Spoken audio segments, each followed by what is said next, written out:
Our market monitor tonight expects the stock averages to continue their march higher this year. Diane Jaffe is Senior Portfolio Manager at TCW, and the Dividend Focus Fund that she manages rose 21% last year. Welcome, Diane. I want to talk to you a little bit about your stock forecast because, you know, the economic growth numbers that we got today, not so great, and then earnings have been so-so. So why are stocks just keep going higher and getting close to new records? The records are being broken, but the valuations are still unbelievably attractive. And, you know, so that's a lot of important points for your viewers to focus in on, is the valuations are still really exceptional and good opportunities. So as you manage your funds, what's the key theme of the stocks that you're selecting? They must meet one of our 5 valuation characteristics, generally speaking 3 or more, and they must have a company-specific catalyst to spur cash flows, operating margins, and eventually higher earnings growth. All right, well, you have 4 stocks that you want to talk about. Let's begin with Pfizer, which is the largest holding in your funds. It's up 20% this year. Why do you like PFE that trades on the New York Stock Exchange?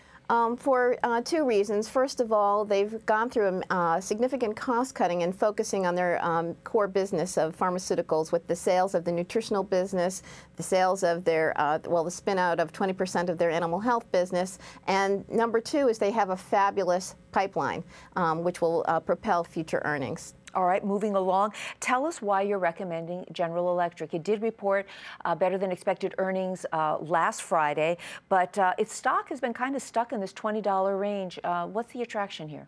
Well, you're right. The valuations are the same as they were 10 years ago, but there's a brand new company underneath. GE Capital is much less important to the day-to-day life of the company, and really they're focusing on energy and infrastructure and healthcare, 2 areas that we're very positive on. And you think it's going to break out of that $20 range sometime this year or next year? I think if they don't, Jeffrey Immelt is going to have to talking to. Okay. Home Depot is the next one on your list. This is HD trading on the NYSE. Stock up more than 18%. What's the story here? Well, you know, they floated on the housing bubble and then came down with a crash.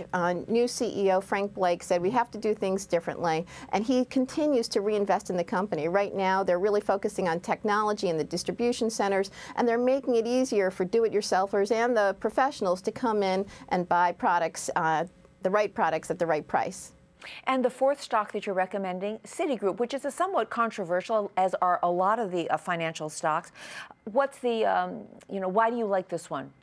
Well, new management, I think there's a breath of fresh air there. Remember last year, and they got their pay packages for Vikram, you know, KO'd by the shareholder base. This year they passed with flying colors. And so the turnaround of this company has gotten the approval stamp from regulators, and we think that there's more to go. Very attractive valuation. And Michael Corbett is a new CEO. Is he getting your approval rating?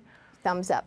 Thumbs up. Okay. Diane, any disclosures to make? Do you own any of these stocks? I do personally own Citi, and all the other stocks are in our funds, including Citi. Okay, fair enough. Thank you so much, Diane Jaffe, Senior Portfolio Manager at TCW.